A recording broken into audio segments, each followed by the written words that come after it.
She invented what you've both done things. in tonight's segment is exactly what I'm fighting against. Say whatever you want, and then you back away from it and you dance around it. It's not going to happen. Parents all over this country, they know what's happening. You've taken all of these sort of wokeness moments, corporate wokeness, but corporate sort of woke money, woke capital, the things that annoy conservatives, and you've stuffed it all into the name critical race theory. It's really like, it's like Christopher Rufo theory. In this video, we are going to watch one of the worst interviews in the history of the world when Joy Reid hosted Chris Rufo. It's a fascinating example here of somebody just digging themselves a grave by trying to make a point. And if you haven't heard of Chris Rufo, he is a conservative activist against critical race theory. And unlike her, he's actually a high IQ individual. So obviously, she doesn't want to have the conversation with him. Let's see how it plays out. Say that Ibram Kendi, Dr. Ibram Kendi, who's a college professor, you call him the guru of critical race theory. So we reached out to him. I've interviewed him before. So we reached out to him because you say he's the guru of critical race theory. You name him a lot in a lot of your, both in your manifesto or your talking points memo, but also in your video. We reached out to him. We asked him if he's a critical race theorist. He said, I admire critical race theory, but I don't identify as a critical race theorist. I'm not a legal scholar, so I wasn't trained on critical race theory. I'm a historian. And Chris would know this if he actually read my work or understood that critical race theory is taught in law schools. I didn't attend law school, which is where critical race theory is taught. It's really the only place it's taught. NBC has looked into everywhere, and it's not taught in elementary school. But hold on a second. This is the second thing he said, which is strange to me that you... Let me respond. This is not a monologue. This should be a dialogue, right? Am I right? It's my show, so it's how I want to do it. So let me read you one more quote from him, because you've made a lot of claims about critical race theory saying that white Americans are inherently racist, that racism is inherent to whiteness. And that is one of the core charges that you're making about, these sort of what you consider like sort of woke studies in school. This is what Ibram Kendi has said in his own words. He said, we've been taught that racist is essential to who a person is. It's a fixed category. It's in someone's heart. That's one of the reasons why people are unwilling to or unable to admit the times in which they're being racist, because it's not just admitting I was being racist in that moment. Basically, we're tattooing racist on our forehead for the rest of our lives. Isn't that the opposite of what you're arguing? Well, I'll say two things. First of all, it's very interesting to me that so many people are now running away from the race of the label of critical race theory. But he's not a critical race theorist. Hold on. I'm going to quote two critical race theorists. Barbara Applebaum with the book Being Good, Being White. She says, quote, all white people are racist. Robin DiAngelo, who's another critical whiteness studies scholar, says that, quote, all white identity is inherently racist. So what you're doing is you're playing a series of word games. You know that critical whiteness studies is a subfield of critical race theory? No, it's not. These things are all deeply interrelated. No, they're not. And I'm not going to let you play word games. And this is really, I think, the most essential thing. Hold on. No. Let me respond at least once. I haven't gotten a full sentence out. Because I'm not going to let you see. One of the things that, and I don't know, you probably never watched me on TV. Just we didn't know who each other were, not so long ago. But I don't allow people to just make up and say lies on the show. It's just not really right to do that and let people hear. But hold on, Robin DiAngelo. Wait. Am I right Robin DiAngelo is not a critical race theorist, and I want everyone to know that. Robin DiAngelo, I don't know who the other woman is, but she's not. Okay, guys. So we see here what is happening already. Her logic is he said he isn't what all of your evidence says he is, despite him writing a book literally called How to Be an Anti-Racist. So I'm just going to call you a liar. And if you try and present a counter-argument, then I'm just going to interrupt you and call you a liar some more. Guys, if people start trying to lie about and distance themselves from the subversive ideas that they've been peddling in the dark shadows, avoid these people and certainly don't trust them. Joy Reid has more red flags than a Chinese communist parade. But isn't this a fascinating example of how the mainstream media is just completely dying and how people like Joy Reid are losing their minds about it? And as alternative media continues to grow, you see that the emperor wears no clothes. Imagine if she had her own platform that was independent of MSNBC. She would get absolutely dragged across the coals by the free market, just as this video did. Luckily, the dislike ratio isn't available because at one stage it was 5,000 likes to 25,000 dislikes. And that's because, unbeknownst to these mainstream media corporations, People can see through this crap. There's only so many times that you can say that it doesn't exist, that it's a conservative moral panic, that the conservatives just made some boogeyman, until you just get exposed because of the copious amounts of evidence that continues to come out. And it's lucky that we have individuals like Chris Rufo and James Lindsay bringing this to the fore. And they're doing a spectacular job, despite the Matrix sending their agents like Joy Reid to just repeat the lie. But let's just go through a minute, because whiteness, and racist, whiteness and racist. Sure. Where did the term whiteness come from? Sure, and I think this is an important point, and I hope you let me actually get a full paragraph out about this. Go for it. Whiteness is the idea that there is some kind of metaphysical category in the world, that all white people are reducible to this essence of whiteness. Then what happens is that they load all of these negative connotations. They say that whiteness is, by definition, that includes white fragility, includes white privilege, includes internalized white superiority. Guys, if you enjoy watching debates like a sport, then you're going to love Rattlesnake TV. So if you're not subscribed to the channel, hit that nice juicy red button. And also, if you want to jump into live every now and then, we have great chats, great banter, always makes me laugh. So I hope to see as many of you as possible in there. And also like the video, if you wouldn't mind. Back to the clips. And then what they do is they try to impose these reductive racial categories onto individuals. And I actually agree with Kendi's approach. I think that we should fight race essentialism. But the problem is that critical race theory enshrines race essentialism. But you see it in schools. And I'll give you 3 examples of critical race theory being taught in schools. Hold on one second. In Cupertino, California. These are in your talking points, sir. Chris, these are in your talking points, and I know what you're going to say because you said it with Mark Lamont Hill. You repeat these same things. They're in this manifesto. People can read it online. Let me just go for a second. So she won't allow him to speak. She'll ask him the question, but then when he comes with the answers, and not just the answers, but the receipts, the stone cold receipts. He wants to give examples, and she just goes, oh, no examples in this interview. More red flags than a white liberal Antifa activist's bedroom at his parents' house in Malibu. Joy Reid is honestly an extremely disingenuous individual with zero interest in the truth. And I'm not being hyperbolic here, guys. No, she has zero interest in the truth. If you start doing this tactic, it's because you're wrong and you know it. And there's something very authoritarian about this attitude. And not to sound dire here, guys, but it's something that we need to be very careful of. Because if this kind of radical got their hands on any sort of position of power, they would not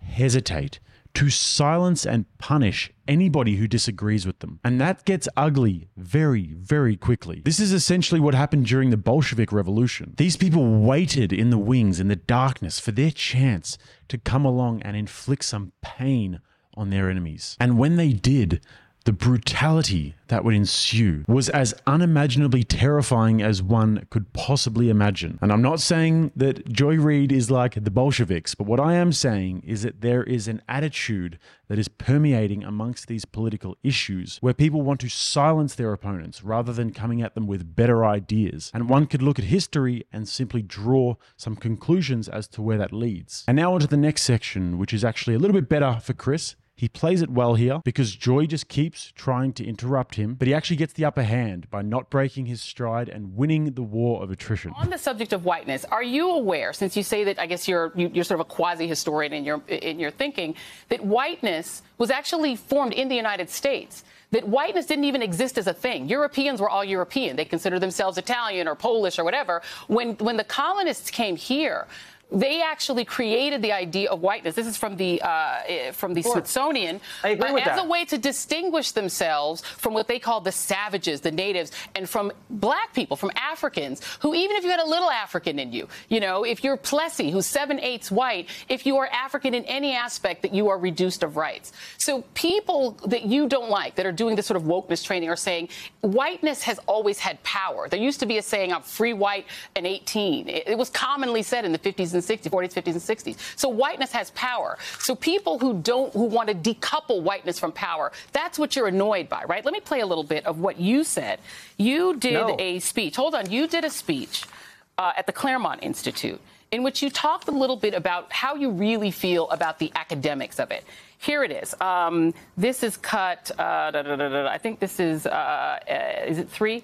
Yeah, go for it. Play it. I'm a white guy fighting critical race theory. Do you identify as white? I mean, I'm an Italian American, so you tell me. Lumping people into white, black, Asian, as you suggested, is such a crude and broad categorization. There's these like very kind of pathetic and very, angry graduate students that try to fight me on these highly technical, Hegel interpretations. And it's like, I don't have time for this. I don't give a about this stuff.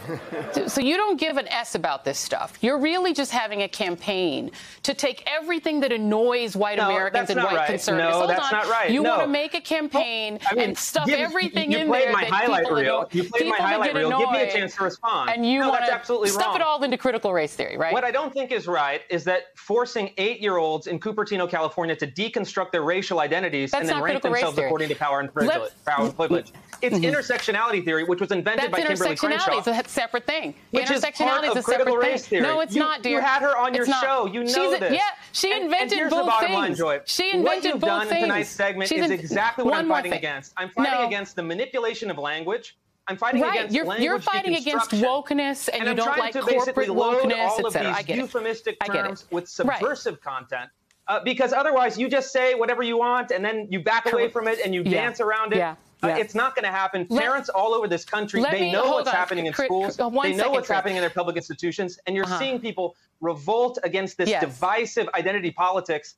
And you can dance all you want, but you're not going to stop people from understanding what's happening in their class. A small victory there, but you'll take them where you can get them in this situation. But isn't it fascinating to watch in real time as someone blatantly and shamelessly commits intellectual terrorism, just derailing the train of thought and dialogue for political purposes? And it's funny to watch because that's all she can do. If she tried to have an intellectual conversation with Chris Rufo, she would get absolutely taken to the cleaners, and she knows it. And so for that reason, she's developed this sort of inability to actually listen and have a conversation with her fellow human being. But another red flag is the psychotic sort of MK Ultra smile that she's got going on. When she's talking to someone she disagrees with, she has one of those like mouth smiles, one of those ones where the eyes are kind of dead, like it's being laboriously manufactured through the forced contortion of her facial muscles. Gentlemen, if you see that ever on a first date, pay the bill, get out of there. Change your phone numbers and change the locks on your door. And the other part there that's funny is that she keeps on reaching for and ruffling her papers. And we know that it's not because she prepared some intelligent notes. She's only doing that because she knows that if she sits still, then she actually might have to listen, or she actually might give off the vibe that she's listening. This is cut. I think this is. And we certainly can't be having that. Now, on to the last part. I actually appreciate that you said that because, Christopher, what you basically, and you admit it yourself, that you've taken all of these sort of wokeness moments, corporate wokeness, the corporate sort of woke money, woke capital, the things that annoy conservatives, and you've stuffed it all into the name critical race theory. It's really like, it's like Christopher Rufo theory. You stuffed it all in. Here's what you said. You tweeted this. The activists, hold on one second. I'm going to read you to you, and then you can respond to it. I'm going to read you to you, and then you respond to it. The activists are realizing that their ideas, once put into practice, are generating discontent, which is you just described. Their racial coalition is also breaking apart. Asian Americans, in particular, revolting against CRT, which is really Christopher Rufo theory because you made it up, is punishing them more than any other group. Then you said we have successfully frozen their brand, critical race theory, into the public conversation and are steadily driving up negative perceptions. We will eventually turn it toxic as we put all the various cultural insanities under that brand category. The goal is to have the public read something crazy in the newspaper and immediately think critical race theory. We have decodified the term and will recodify it to annex the entire range of cultural constructions that are unpopular with Americans. Aren't you just taking wokeness stuff that annoys you and calling it critical race theory? No, not at all. The idea of the codification and decodification of language comes from the critical pedagogist Paulo Freire. And my strategy is to take these... Now you're doing pedagogy, Christopher? Yes. Come on. To take these techniques and use them against their own ideology. And I'll tell you, Joy, my strategy has been enormously successful. According to the Economist magazine poll, 64% of Americans now know what critical race theory is. No, they know what Christopher Rufo theory is. Of which 58% of them You made up your own thing, bro. You made, my friend, you made up your own thing. You admitted you were going to do it. And I'm going to give you credit for one thing. You did create your own thing. Not a lot of guys in their 30s have created their own thing, labeled it something that already existed as a name, slapped that brand name on it, and turned it into a successful political strategy. You've done that. It's creating a lot of hell at school board meetings, but you did accomplish that. So, Christopher Rufo, thank you, man. Thank you for being here. Well, really Joy, I appreciate it. And I'll give you the position as the most prestigious Christopher Rufo theory scholar in the world. I hope next time you give me at least a chance to complete 2 sentences. I think it'll be a lot more fun. Well, not if you're going to do talking again points. Next time. They were your talking points. So people can read your talking points online because they're online as well. Most of the time, these talking heads can at least formulate an argument that is somewhat coherent. Like, I wasn't a fan of Don Lemon, but at least he looks like he may have read a book or 2 in his 20s. Joy Reid, though, should just be on The View. She should not be talking about important things. She should be talking about how there's too much traffic in LA and how there needs to be more restrictions on teenagers skateboarding or something. Anything but important issues. So I'm sure, just like me, we've had enough of this video today. So looking forward to reading your comments, guys. And as usual, hit those links in the bio if you want to catch me around social medias, other YouTube channels, and all that sort of good stuff. And if you want to watch another video, click right here. Until next time, I'm Jake. This is RattlesnakeTV, keeping you armed and dangerous.